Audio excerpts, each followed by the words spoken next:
Educare study centre চ্যানেলে তোমাদের স্বাগত। সামনে তোমাদের নবম শ্রেণীর ফাইনাল এক্সাম। ইতিমধ্যে তোমরা অনেক সাজেশনমূলক ভিডিও দেখেছো। আজকে আমি প্রত্যেক অধ্যায় ভিত্তিক এমন কিছু গুরুত্বপূর্ণ প্রশ্ন বলবো যেগুলি প্র্যাকটিস করলে তোমাদের সফলতাকে চূড়ান্ত পর্যায়ে নিয়ে যাবে। আজ আমি নবম শ্রেণীর ভূগোল বিষয়ের 3 এবং 5 মার্কের মানের ভেরি ইম্পর্টেন্স অর্থাৎ সাজেশনমূলক প্রশ্ন নিয়ে আলোচনা করব।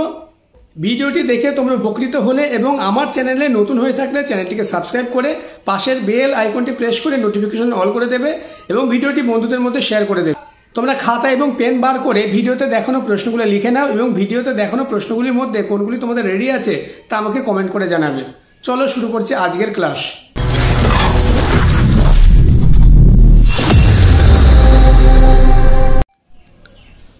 থার্ড সামিটিভ এক্সাম 2024 নবম শ্রেণীর ভূগোল সাজেশনটি তৃতীয় পর্যায়ক্রমিক মূল্যায়ন অর্থাৎ ফাইনাল এক্সামের জন্য। আমি প্রত্যেকটি অধ্যায় ভিত্তিক কয়েকটি প্রশ্ন দেব। এই প্রশ্নগুলি থেকেই 100% তোমরা কমন পাবে। শুরু করছি প্রথম অধ্যায়ের গুরুত্বপূর্ণ প্রশ্নগুলি। আজকে আমি 5 এবং 3 মার্কের প্রশ্ন নিয়ে আলোচনা করব। প্রথম প্রশ্ন, পৃথিবীর গোলাকার আকৃতির প্রমাণগুলি লেখো। যে কোনো 5টি প্রমাণ তোমরা লিখবে, খুব ইম্পর্টেন্ট প্রশ্নটি। দ্বিতীয় প্রশ্ন, মানুষের আবাসস্থল রূপে পৃথিবীর গ্রহণযোগ্যতা আলোচনা করো। এই প্রশ্নটি মোস্ট ইম্পর্টেন্স। 3 নম্বর প্রশ্ন, গ্রিক পণ্ডিত এরাটোস্থেনিস কিভাবে পৃথিবীর পরিধি নির্ণয় করেন? Most importance. এ অধ্যায়ে 4 নম্বর প্রশ্ন, পার্থক্য দিয়েছি আমি, অন্তঃস্থ গ্রহ ও বহিস্থ গ্রহের মধ্যে পার্থক্য লেখো।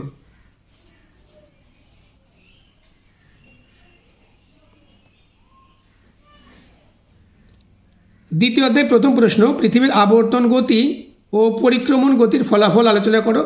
আবর্তন গতিরও ফলাফল আসতে পারে এবং পরিক্রমণ গতিরও ফলাফল আসতে পারে। তৃতীয় প্রশ্নটি মোস্ট ইম্পর্টেন্স, অপসুর ও অনুসুর অবস্থান বলতে কি বোঝো? চিত্র সহ আলোচনা করো। তৃতীয় প্রশ্ন, চিত্র সহ ঋতু পরিবর্তন অথবা দিন রাত্রির হ্রাস বৃদ্ধি বর্ণনা করো। চতুর্থ প্রশ্ন, মেরু প্রভা বা মেরুজ্যোতি সম্পর্কে যা জানো তা লেখো। পঞ্চম প্রশ্ন, আবর্তন গতি ও পরিক্রমণ গতির মধ্যে পার্থক্য লেখো। তোমাদের ক্লাস 9-এর ভূগোলের মোট 9টি অধ্যায় আছে। আমি 9টি অধ্যায়েরই সাজেশন দিচ্ছি। তোমাদের যে অধ্যায়গুলি হবে সেই প্রশ্নগুলি তোমরা পড়বে। কোনো স্কুলের পুরো বইটা মিলেই পরীক্ষা হবে, কিন্তু অনেক স্কুল আছে যে স্কুলগুলিতে পুরো বই মিলে পরীক্ষা হবে না, একটা বা দুটো অধ্যায় বাদ থাকবে। তাই তোমাদের যে অধ্যায়গুলি নিয়ে পরীক্ষা হবে সেই অধ্যায়ের প্রশ্নগুলি ভালোভাবে প্র্যাকটিস করবে। তৃতীয় অধ্যায় অক্ষাংশ এবং দ্রাঘিমা, এই অধ্যায় থেকে কিন্তু একটা অঙ্ক আসবে, তোমরা অঙ্কটা ভালো করে প্র্যাকটিস করবে। এই অধ্যায়ের গুরুত্বপূর্ণ প্রশ্নগুলি হলো, 1 নম্বর প্রশ্নটা মোস্ট ইম্পর্টেন্স, অক্ষাংশের ভিত্তিতে পৃথিবীকে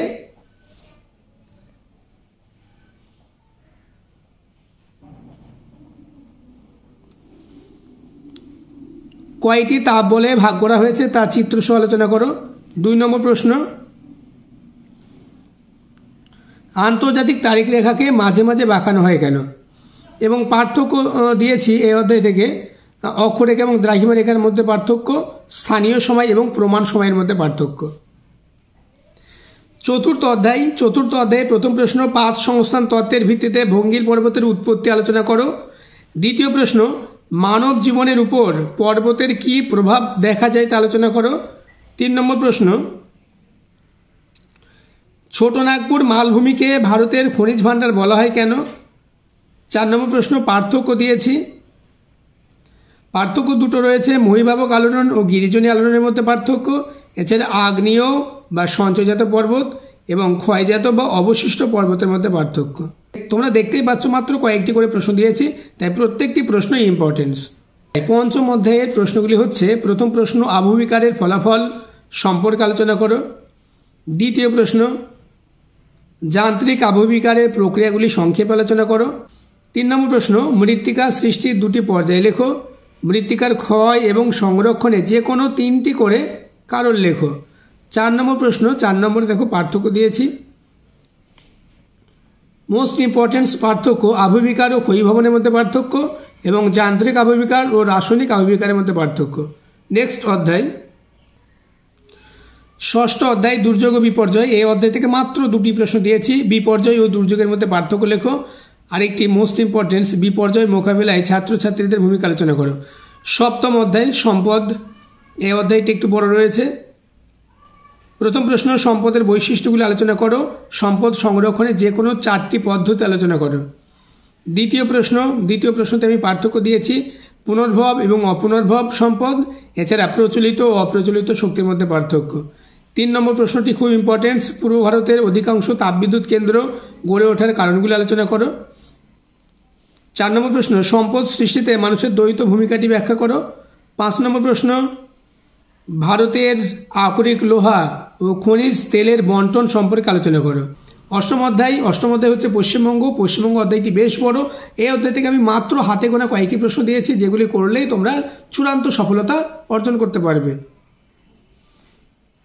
অষ্টম অধ্যায় প্রথম প্রশ্ন পশ্চিমবঙ্গের ভূপ্রকৃতির শ্রেণীবিন্যাস করো এবং যে কোনো এক প্রকার ভূপ্রকৃতির বৈশিষ্ট্য আলোচনা করো। অষ্টম অধ্যায় দ্বিতীয় প্রশ্ন পশ্চিমবঙ্গের জলবায়ুতে মৌসুমী বায়ুর প্রভাব আলোচনা করো, মোস্ট ইম্পর্টেন্স। 3 নম্বর প্রশ্ন সুন্দরবন অঞ্চলের নদীগুলির বৈশিষ্ট্য উল্লেখ করো।